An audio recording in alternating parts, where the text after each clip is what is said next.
Olá, amigas e amigos do Lar de Jesus.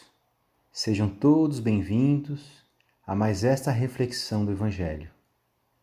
Para que possamos nos sintonizar com a luz que nos governa e sermos auxiliados na compreensão, vamos deixando de lado todas as preocupações e agitações que possam estar tirando nossa tranquilidade.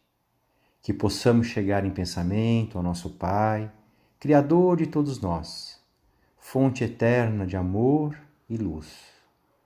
Ao nosso querido Mestre Jesus, nosso guia, e às equipes espirituais de nossa abençoada casa, para agradecer por mais esse dia de vida terrena, abençoada oportunidade de correção e evolução, pelo amparo, proteção, carinho e cuidado para com todos nós. Roguemos ao alto que nos auxilie no estudo e nos fortaleça em coragem e determinação para que possamos colocar em prática em nossas vidas esses ensinamentos. Que assim seja, graças a Deus. O Evangelho de hoje encontra-se no livro Caminho, Verdade e Vida, ditado pelo Espírito Emmanuel e psicografado por Chico Xavier. A lição é de número 112, denominada Como Lázaro. Essa lição é extraída do Evangelho de João, capítulo 11. Esse capítulo retrata a ressurreição de Lázaro, irmão de Maria e Marta, moradores de Betânia, povoado próximo de Jerusalém, por quem Jesus tinha especial apreço.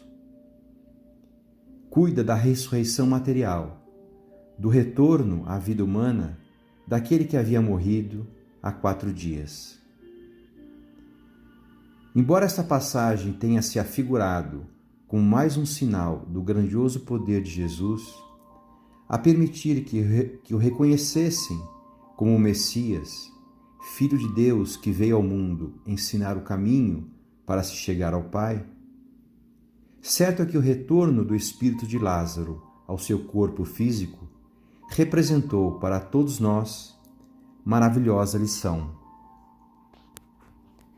Sobre o sentido e alcance desse aprendizado é que Emmanuel chama nossa atenção, fazendo-nos recordar do Evangelho de João, capítulo 11, versículo 44, que se encontra assim escrito: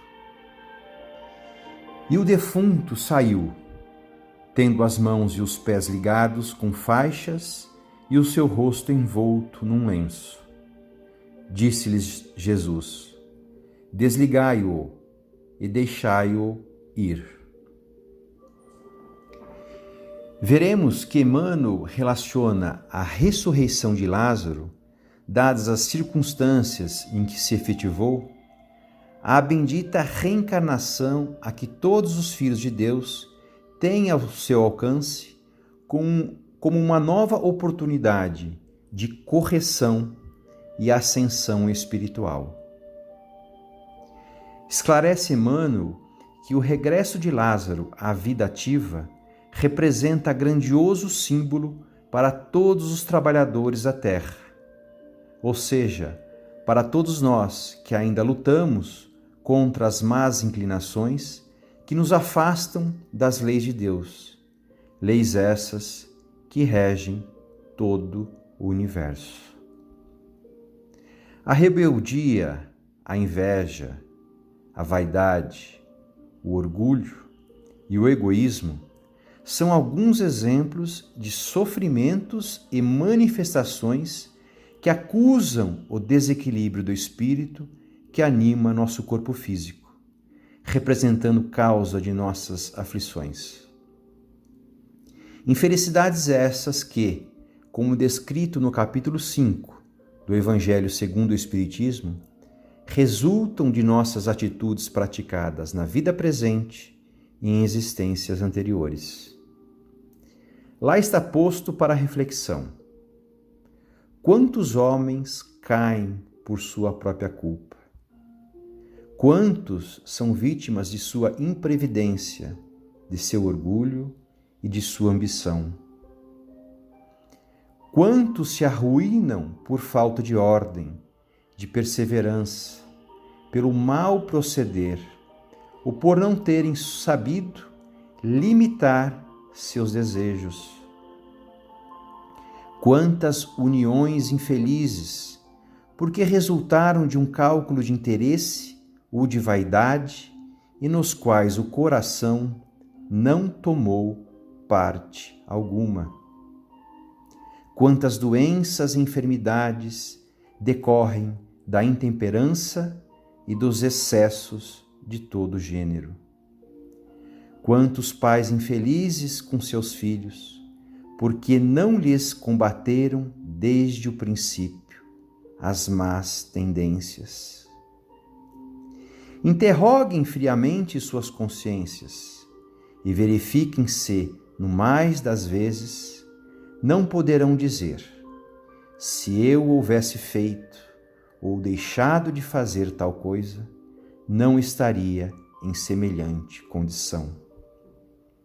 Essa é a reflexão diária que Santo Agostinho nos recomenda fazer na questão de número 919 do Livro dos Espíritos, como forma de, conhecendo a nós mesmos, melhorarmos nesta vida e de resistir à atração do mal.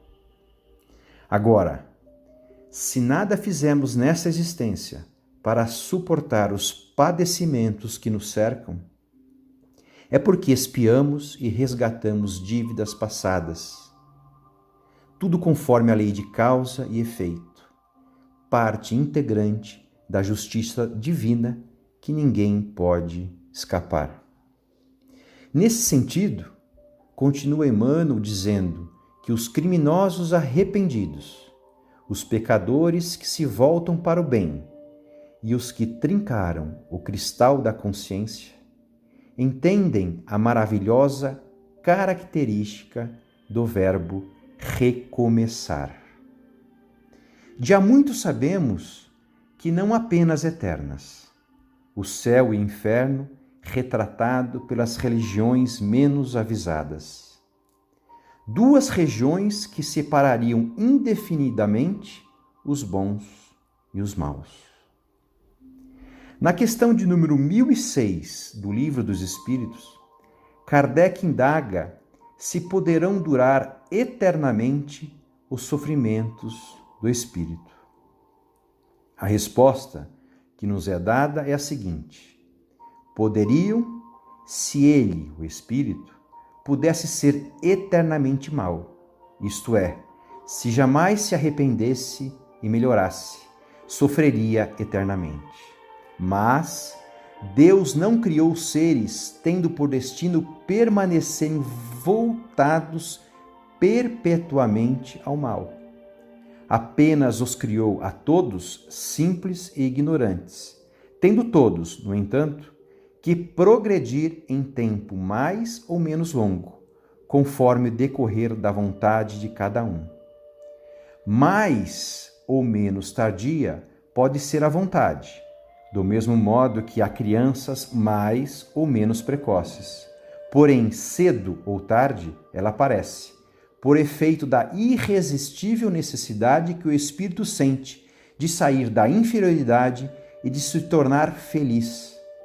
Eminentemente sábia e magnânima é, pois, a lei que rege a duração das penas, porquanto subordina essa duração aos esforços do espírito. Jamais o priva do seu livre arbítrio. Se deste faz ele mau uso, sofre as consequências. A vida se renova constantemente em todos os seus aspectos. É da natureza.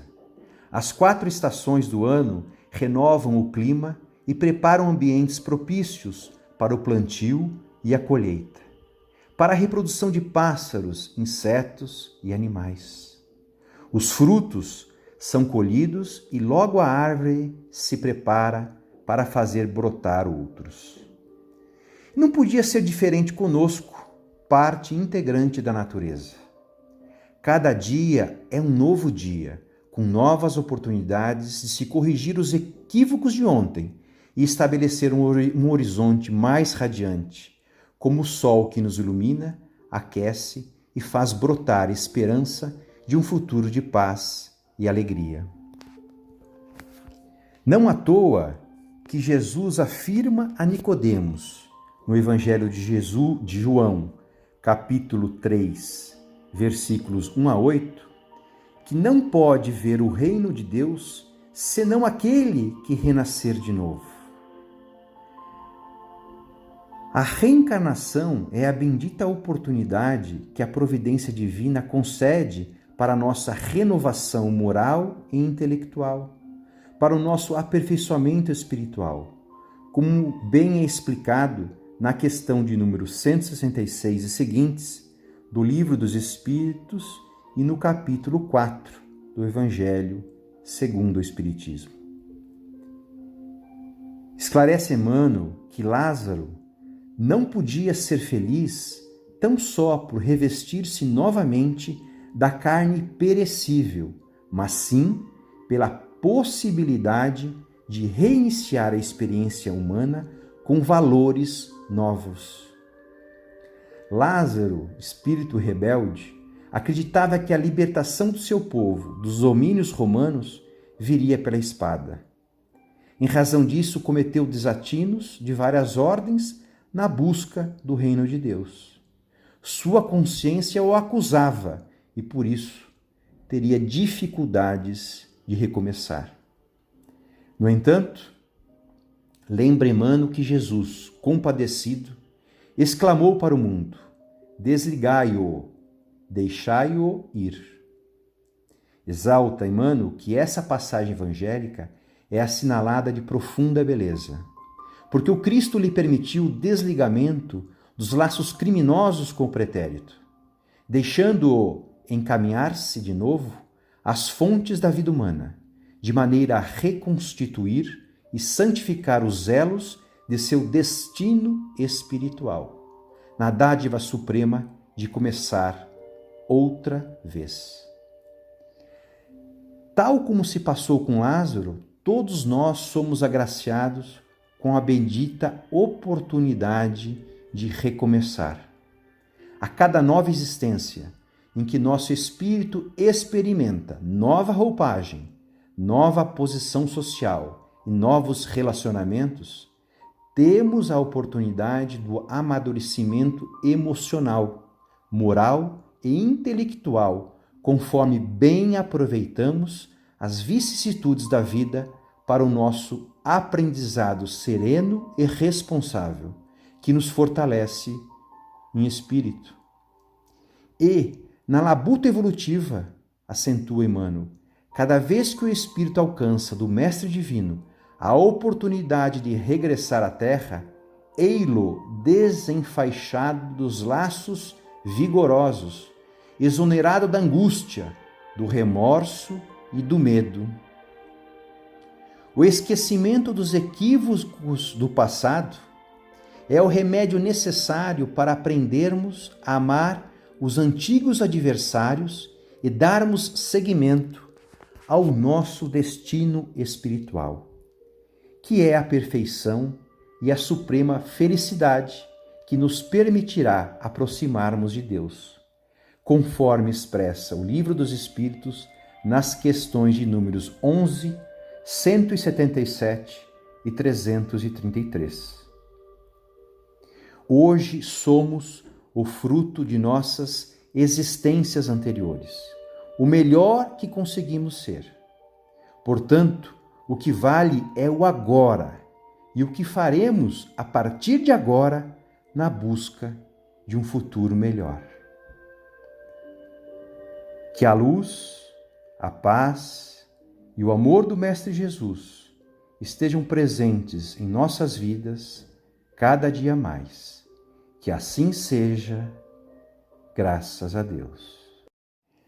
Assim, encerrada a reflexão evangélica e como forma de agradecimento ao alto, aproveitemos a oportunidade para servir, emitindo nosso amor à nossa família universal. Vibremos, então, pelo nosso querido planeta Terra, casa abençoada que nos acolhe como lar e nos permite evoluir em direção ao Pai. Que nesse momento uma intensa luz de amor possa envolver a mente e os corações espirituais de todos os nossos irmãos encarnados e desencarnados que habitam este orbe e as regiões que o circundam, fazendo florescer sentimentos de fraternidade e solidariedade. Que uma poderosa e intensa luz envolva a todos, favorecendo a boa saúde mental, espiritual e física de nossos irmãos. Que o Evangelho de Jesus permeie todos os lares e instituições, levando conforto, serenidade e confiança. Que os desamparados deste mundo encontrem o auxílio sincero e amoroso. Que os trabalhadores do bem das duas esferas possam ser fortalecidos e amparados, renovando a boa vontade e a perseverança no caminho redentor. Que as casas religiosas sejam a luz que esclarece, ampara e edifica. Que os nossos lares, em particular, recebam a visita do Mestre e que sua luz transborde por portas e janelas, favorecendo todos os seus moradores e a vizinhança. E que cada um de nós continue perseverante na seara divina, servindo e amando. Que assim seja, graças a Deus.